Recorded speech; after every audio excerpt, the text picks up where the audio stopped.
Hello, hello, hello, and welcome to episode 2 of the Incredible Talks podcast. I know y'all missed it. I'm sorry for taking so long. I apologize. You know, when you're supposed to do something and you just can't do it, even though it's not that hard, you just gotta turn on the mic and talk. Well, at least I made that choice today. I'm gonna turn on the mic and we're gonna get to talking. Mama said that was a little bit too jumbo last time, that I need to slow down, get some structure. So, Mama always knows best. So, we're going to do a quick little welcome, plug the YouTube channel, you know how that go. We're going to talk a little bit about imposter syndrome. It's kind of what I dealt with after college. Then I'm going to go into lacking structure. We're going to have a new book of the month also, because I'm not going to lie.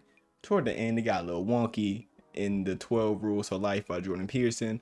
I say if you give the book a try still and listen to his like speeches and stuff like that, but toward the end it really won't for me, and it's my podcast, so if I don't want to read it I ain't got to. So thank you for everybody that tuned in, the 7 people that downloaded it. Love all y'all, and let's get straight into it. If you're watching the video version at Incredible Plays, youtube.com/Incredible Plays, please leave a like and subscribe. And if you would like if you would like to watch the video version, see my pretty face, youtube.com/Incredible Plays is the place to be. So let's get straight into it. Imposter syndrome. If you don't know what it is, once I kind of explain what it is, you'll understand what I'm talking about. So first out of college, PGs, pandemic grads, you know how they go. You get to the office, the workspace, and you feel like you didn't kind of earn to be there. You feel like you didn't put in the work. You didn't do exactly what you need to do to get there. And there's people in the workplace that will also make you feel that way if you kind of act like you don't know what you're doing. They might not mean any harm, but it happens sometimes. So dealing kind of with that imposter syndrome, what I did kind of was do my work. You have to be confident in yourself and know that at the end of the day, you did the work, you got that degree, you went to school for this, you are trained to do this thing. So let me work. That's kind of how I told myself. I'm not gonna get exactly in the specifics what I do, but I've been doing what I do for like, I'm 22 now, since I was like 15. So 6 or 7 years I've been in the game doing this. And this is my first time doing like in a full-time position. And honestly, I kind of felt like an imposter when in reality, I've been doing it kind of just as long as almost everybody else there that's like 30, 32 that started when they was like 23, 24, which a lot of people start their career at. So just being confident in yourself, because at the end of the day, if you're not confident, you can't do nothing with that. If you're not confident in yourself, you can't expect people to be confident in you, if that makes sense. First off, let me kind of get on what the actual definition of imposter syndrome is, so I don't be lying to y'all. Dictionary definition. So according to the dictionary, the persistent inability to believe that one's success is deserved or has been legitimately achieved as a result of one effort or skills. Yep, that feels about right. So it kind of feels like when I was in the meetings, I feel like I didn't belong there. I didn't do enough. Oftentimes when I do my work, I'm usually the youngest person in the room. It's not even usually. I'm always the youngest person in the room in most spaces and what I do. And that kind of contributes to that imposter syndrome as well, because I know that I kind of started doing this work kind of early, and that's when kind of adultism and the other things comes into play as well, because they were like, oh, you just got here, you only 22, you don't know what you're doing. That contributes to the imposter syndrome as well. But like I said before, you gotta have that confidence in yourself at the end of the day, because why would somebody else be confident in you if you're not confident in yourself? You know the work you put in, you know what you did, you know what you can do. You just have to believe in yourself. So I just want to have that little anecdote of kind of what imposter syndrome was, kind of how I dealt with it. And we're kind of going to get into of how you can kind of combat it some more, because once again, my PGs, my pandemic grads, I feel like we're having a harder time because of the pandemic, but also we didn't get that last hit of structure before we left. Like my last 2 years of college essentially was online, and I didn't even have required meeting times for most of the time. So going to class every day, having 2 classes basically every day except Friday, and having that structure of time to be things and go places, and going to basically no type of structure, it makes that transition into the real working world just that much harder, if that makes sense.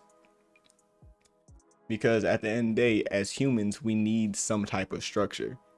And since I didn't really get that, I had to create that for myself in my work environment to make sure I'm kind of doing what I need to do. Because life is all about rituals, and the more discipline that you have, the more free you will be at the end of the day. So really just getting that structure, making sure I do things on time, make sure I wake up at the same time every day, and just kind of having rituals for things and having that structure really helped me with my imposter syndrome, because I'm knowing what I'm doing on a daily basis to make sure I'm doing the best I can in my job, in my space, and just in general in life. So yeah, I know my PGs, my pen name grabs really feel that, of how that kind of that structure kind of got torn away from us, and we kind of didn't really get to really do a lot of things. Because also, if you're like me, our not scholarships, our internships got taken away. So I remember I was working at a courthouse, my internships got taken away. So that's just another heap of experience that I didn't get to get. But at the end of the day, you did put that work in to get that degree. So do what you do. I'm a big, and if anybody talks to me, you know, I'm a big advocate for being confident or acting confident even when you're not. Because sometimes you just gotta fake it till you make it. So people always talk to me, they'll be like, oh, you're cocky and stuff like that. I'm like, I just like to be confident in all spaces, and if that intimidates you, that ain't got nothing to do with me. So yeah, have structure. You're not an imposter, I promise. You put in the work to get here. You did those 4 years. You went through that training. You have the social or skills to do these things. Because remember, ain't no company gonna hire you for no reason to do a job. At the end of the day, their job is to make profits and make sure things go smoothly. So if you feel like you're unqualified, do what you need to in order for you to feel qualified. Do you feel like you need to take the extra class? Do you feel like you need to read some more? Do you feel like you need to study up on what you did in the past? That's fine. Do what you need to kind of get rid of feeling like an imposter, but sitting there and kind of walling with it, it's not going to do anything for you. And also ask for help. If someone's been on the job 10, 15 years, or someone got hired kind of near the time you did, ask for help. There's nothing wrong with that, because at the end of the day, you want to get this work done, and it makes them look better at the end of the day if they help you. But as long as the work gets done, who cares? If that makes sense. So yeah, and that kind of segues into my next thing. The quote for this episode is, "The treasure you seek is found in the work that you're avoiding." We're gonna say that one more time because I messed up. The treasure you seek is found in the work you're avoiding. And I feel that heavy. For example, just with this podcast, I like talking, I like motivating people. I want to get better as a speaker, a motivational speaker, all aspects of speaking, writing scripts, creating videos and stuff like that. I want to get better at all of those things, but I'm not going to get better at those things unless I actually do that. And that's kind of what I was talking about in the last podcast, is that you have to be in love with the process. Because if you're not in love with the process, you'll lose anything anyway. So usually, as people, it's a quick Google search for you to figure out what you want to do, how to do it. Because everybody, there's set paths for a lot of things that we want to do. It's a quick Google search. You'll find everything you need to do. You'll do the research, look at it, but you'll never do it. You'll find an excuse to always keep avoiding the work. You'll be like, no, maybe not today, tomorrow. And I feel like people can holistically agree that a lot of basically that the treasure you seek, the person you want to be, the skill you want to learn is in the work you're avoiding at the end of the day. So take it one day at a time, stop avoiding that work, and just kind of do what you need to do. I don't know you, but I believe in you, and I feel like everyone has the capacity to be great. So remember, the treasure you seek is found in the work that you're avoiding. Because honestly, it's not completely your fault, because our brains are designed to protect us. So if you don't make that decision, like those split second decision, like, oh, I'm gonna go sign up for this class right now, or I just hopped out of bed and said I'm gonna do this podcast right now. Because for me, it's uncomfortable for me. Like, it's weird just sitting here and just talking to a microphone and basically talking to no one, and not even know if anyone's gonna listen at the end of the day. But it's because your body, I mean, your mind is designed to protect you from that discomfort. So you have to push through that barrier if you want to grow. Because that's really with anything at the end of the day. If you avoid discomfort your whole life, you're never going to achieve what you want to achieve. And honestly, your mind likes to hype things up.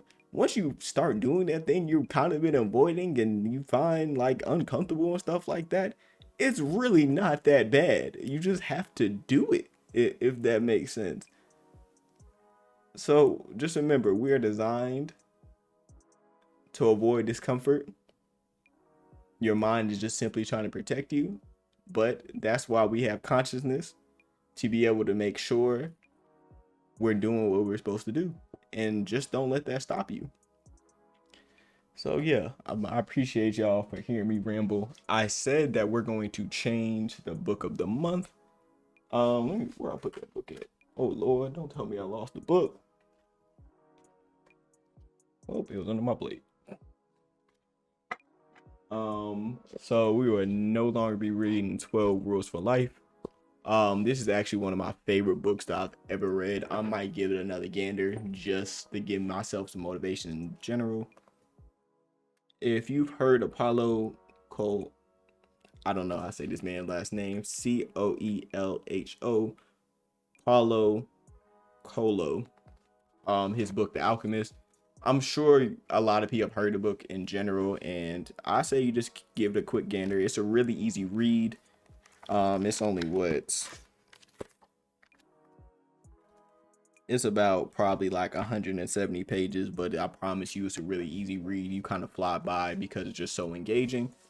And for people that don't want to read a whole bunch of big words, this is definitely for you. I'm one of those people too.